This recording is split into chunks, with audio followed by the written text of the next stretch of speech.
اعوذ باللہ من الشیطان الرجیم بسم اللہ الرحمن الرحیم لقد البتہ تحقیق جاءکم آیا تمہارے پاس رسول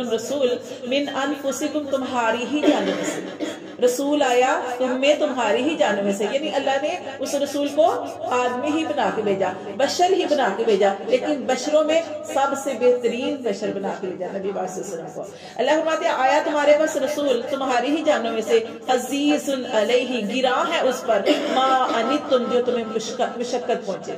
اس نبی کے اوپر گراں ہے جو تم پر مشقت پہنچے، یعنی جب تم تکلیف میں ہوتی ہو، پریشانی میں ہوتے ہو تو آپ صلی اللہ علیہ وسلم کو یہ تکلیف جو ہے وہ گراں ہے، جیسے کہ نبی پاک صلی اللہ علیہ وآلہ وسلم نے صحابہ کرام سے فرمایا کہ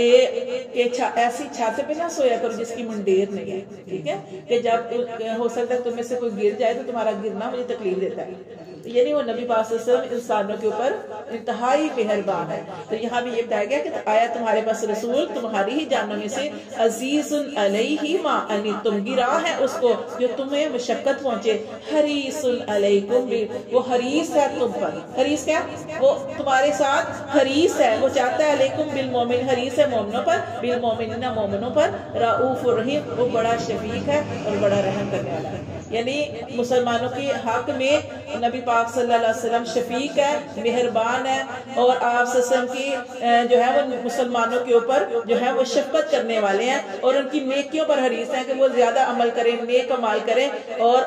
مسلمانوں کی جو تکلیف ہے وہ نبی پاک صلی اللہ علیہ وسلم پر گراں گزرتی ہے۔ اللہ فرماتے ہیں پہلی آیت یہ ہے، دوسری آیت یہ ہے فَإِن تَوَلَّوْا پھر اگر وہ پھر جائیں، کون یہ پھر وہی بات اور یہ لوگ سنیں اور پھر جائیں آپ کی بات نہ مانے، فَقُلْ حَسْبِيَ اللَّهُ اور خاص طور پہ منافقوں کے بھی کہا جا رہا ہے فَقُلْ حَسْبِيَ اللَّهُ آپ کی بات نہیں سنتے تو آپ کہتے ہیں فَقُلْ حَسْبِيَ اللَّهُ مجھے تو میرا اللہ کافی ہے، مجھے میرا اللہ کافی ہے، لا الہ نہیں ہے کوئی معبود الا ہو مگر وہی، میرے کاموں کو حل کرنے والا، میری مشکلوں کو ٹالنے والا، میرا ساتھ دینے والا، مجھے دشمنوں سے بچانے والا، میرے کاموں کو بنانے والا وہ اللہ، مجھے وہی کافی ہے، ٹھیک ہے۔ علیہ توکلت کہہ دو ان سے کہ علیہ توکلت میں اس رب پہ بھروسہ کرتا ہوں، وَهُوَ رَبُّ الْعَرْشِ الْعَظِيمِ اور وہ عرش عظیم کا رب ہے۔ یہ دو آیات ہے سورۃ توبہ کی آخری دو آیات، اس کی بہت فضیلت ہے۔ کیا فضیلت ہے کہ آپ صلی اللہ علیہ وسلم جو تھے اس کے بارے میں ابو بکر بن مجاہد تھے رحمت اللہ علیہ ایک بزرگ گزرے ہیں، ان کے ایک شاگرد تھے ابو بکر بن محمد رحمت اللہ علیہ۔ اب یہ جو شاگرد تھے انہوں نے دیکھا کہ ایک شخص محفل میں آیا ہے تو ان کے جو استاد تھے ابو بکر بن مجاہد وہ کھڑے ہو گئے، اس شخص کو عزت اس کے ساتھ ملے، عزت کے ساتھ بٹھایا، اور جب وہ باتیں شاتیں کی تو اس کے بعد وہ جب جانے لگے تو دروازے تک چھوڑ کے آئے ان کے استاد۔ اب شاگرد جو تھے شاگرد کو یہ بات جب وہ چلے گئے پوچھا کہ آپ نے ان کی اتنی عزت دی ہے اس کی وجہ، وہ کہنے لگے کہ اس کی وجہ یہ کہ میں نے خواب میں دیکھا کہ نبی پاک صلی اللہ علیہ وسلم کے پاس یہی وہ شخص آیا جو میرے پاس آیا، یہی وہ شخص آیا تو نبی پاک صلی اللہ علیہ وسلم نے اس کے لیے کھڑے ہوئے،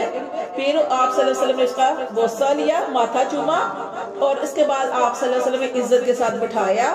اور پھر جب وہ جانے لگا تو دروازے تک نبی پاک صلی اللہ علیہ وسلم چھوڑ کے آئے، تو پھر وہ شاگرد جو تھے انہوں نے پوچھا کہ اس کی مطلب کہ اس کی وجہ، یعنی نبی پاک صلی اللہ علیہ وسلم نے اس کا اکرام کیا، آپ بھی اس کا اکرام کر رہے ہیں، اتنی عزت تقریب کر رہے ہیں، تو اس کی مطلب وجہ کیا ہے کہ نبی پاک صلی اللہ علیہ وسلم نے اس کے ساتھ معاملہ کیا؟ وہ کہنے لگے اس کی وجہ یہ ہے کہ سورۃ البقرہ کی سورۃ توبہ کی آخری دو آیات یہ شخص ہر نماز کے ساتھ پابندی کے ساتھ پڑھتا ہے، ہر نماز کے بعد پابندی کے ساتھ سورۃ توبہ کی آیات دو آخری آیات پڑھتا ہے اور اس کے بعد میری بارگاہ میں درود پاک پیش کرتا ہے۔ تو آپ لوگوں نے بھی یہ جو ہے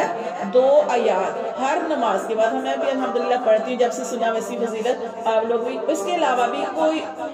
جی ہاں جی یہ بھائی، تو یہ آیات جو ہے نا ان کو پابندی کے ساتھ پڑھنا ہے، اللہ تعالیٰ عزت بھی دیتے ہیں، اللہ تعالیٰ یہ دیکھیں نبی